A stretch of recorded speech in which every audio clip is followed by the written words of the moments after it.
What's up guys, welcome back to the channel. My name is Ben, your host. So today when it comes to tvOS 26, I'm happy to let you know that we have a new software update. As you can see here, if we go into the settings and then go to system and check for software update and then update software, you can see that there's a new pop-up that's going to show up here, and this is tvOS 26 beta 3. It has this updated build number that you can see, so I'll quickly download and install this update, and while it does that, I'll keep you in the loop by showing you some other updates that Apple released today. So we got tvOS 26 beta 3 that has been released, and alongside this, Apple also released the Xcode 26 beta 3 and HomePod OS 26 beta 3. Most of those I do cover here on the channel, and yesterday all these other updates such as iOS, iPadOS 26 beta 3 versions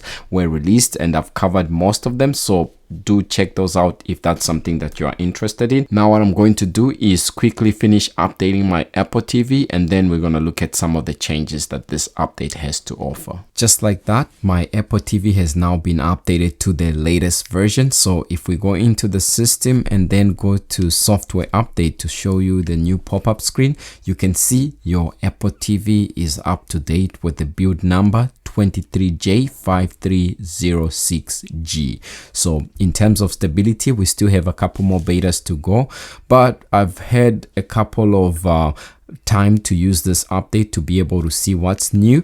It's unfortunate that the what's new screen doesn't really tell us basically what's new within tvOS 26, but officially when it comes out to the public, I think Apple would have updated this for those that are new to Apple TV 26 to be able to tell what's new besides the design, which is pretty obvious to see. Now, one of the things that I noticed when it comes to this Apple TV update that has changed, I don't think it's a change for the better. If we go into the screensaver settings and go to basically the aerials selections and choose aerials, you can see here under the cityscape, the aerials or the screensavers that are existing are still the same. So you can see if we go down, it's the same number. Before the update, I was seeing 30 cityscape, which are the same number that I see right here, and after the update it's 30. But as you can tell, this is how the update looked before. You can see for the cityscape, I actually had names and I was able to see, you know, which one I'm selecting and which region, and I could be able to hide some and unhide. But now after the update, you can see when I go to the cityscape, it basically just has a thumbnail and there is no name card associated with that, which is, I feel, is not a good change. And at the same time, if you go into the earth section, the same number that was there before is the same. So in total, I have 22 earth selections that I can choose right here under the screensavers. But you can see also after the update, the name tags have been removed. And then the biggest change that this update probably brings about, which is not a good one, has to do with the landscape. So the landscapes, before, you can see the name tags were existing, and if you actually take your time and count the total number of landscape screensavers that I had before the update, you can basically see that I had about 66 before I updated, and now after the update, you can see the landscapes that I have.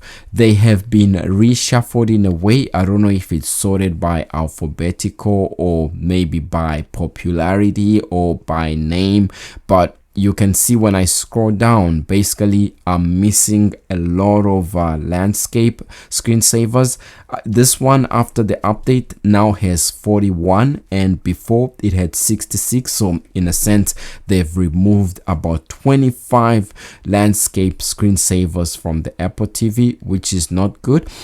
I wanted to show you even the new ones that Apple added, with tvOS 26, the ones that are for India, which are the Gao and another one, but I can't be able to tell the names right here. So it's kind of unfortunate, but also you see the name tag has been removed under the water section, but the same number of underwater screensavers is the same before. So 21 before and 21 after. So kind of unfortunate, but that's one of the changes that you can see right here. Another thing that is kind of unfortunate is the fact that the Tahoe is actually missing. So it's not something that you are going to see, because I was so excited and hopeful that we would get it on the Apple TV since macOS has it, but on this beta of tvOS 26 doesn't introduce this update. There was an issue with Apple Music that pertained to like overlays and stuff, which basically was like glitching or sometimes would cause some black spots when you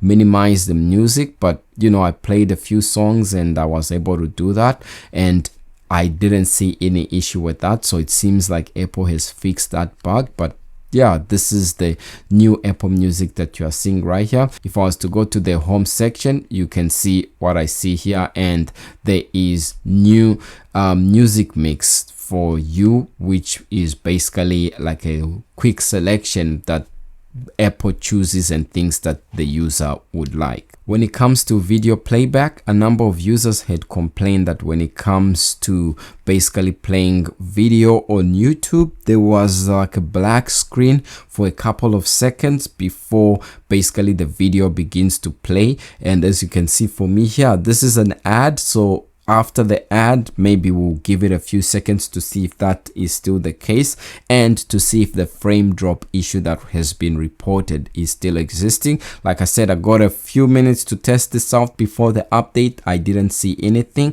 and after the update, you can see here it still looks pretty good and there is no issue with this regard. If I play another video just for test, it seems pretty good. Basically, that's it when it comes to this tvOS update. This is tvOS 26 beta 3. Everything seems to work as intended. It's not as buggy as you would anticipate for a beta 3 that has, design changes and quite a number of features, including, the redesigned control center that has this liquid glass theme. You appreciate this control center more when you are activating it or accessing it through like video playback background or screen. So it's not as intrusive, and that's something that's good. So everything seems to work good. One of the things that you see when you update your Apple TV, if you had your top shelf arranged in a certain manner after you update to tvOS 26, you might see that certain windows and settings or certain application will be rearranged. Like for example, I used to have the settings in the top shelf, but by default the sync took the spot of the settings, and now settings is just the first app behind that, which is okay. If you are a person that's into the Apple TV, you can see when you open up the Apple TV and go to the movies and TV shows, they now show as vertical cards, which take up less space on the screen than the previous horizontal ones. And I feel like the vertical cards that are here are easier to read, and since they're trying to keep it uniform with the other platforms such as iPadOS and iOS and macOS, this is something that will give you that familiar feeling when you go into this section. There's also like other changes that tvOS 26 introduces, such as the ability to log in and change your account, which is good. And when you log in using a specific user profile, you will actually be able to see the information related to the applications that you have in that profile, and by default they will be signed in for you automatically. I just have one user profile, but that's something that's good that you can always check out. If you have an Apple Music subscription, you have access to this sync feature, which you can access right from this section right there, or if you want, you can actually go into the music, and when you actually play a supported song, it will open up the new karaoke sing feature, which has its own playlist and section in the Apple Music. So you can see different pre-created playlist that you can choose from, like for beginners or for hits. And if you have your own songs that are supported, you can actually choose those, and you have different genres that you can choose from with this new feature. Also, there's supposed to be new wallpapers when it comes to like landscapes and cityscapes for India, which are not showing at this point in time. Before they were showing, but that's something that I feel like once this update comes out officially, that's going to be showing, and you can always go in and choose the one that you want to show or hide. So that's it for me when it comes to tvOS 26, this specific beta 3. Let me know what you think about the redesign. Is it as prominent as you would have hoped it to be? Is it good? Do you like the new control center and the liquid glass theme that's now uniform throughout the different operating system? Leave your comments in the section below, and if you like the video, leave a like and subscribe, and I'll see you in the next one.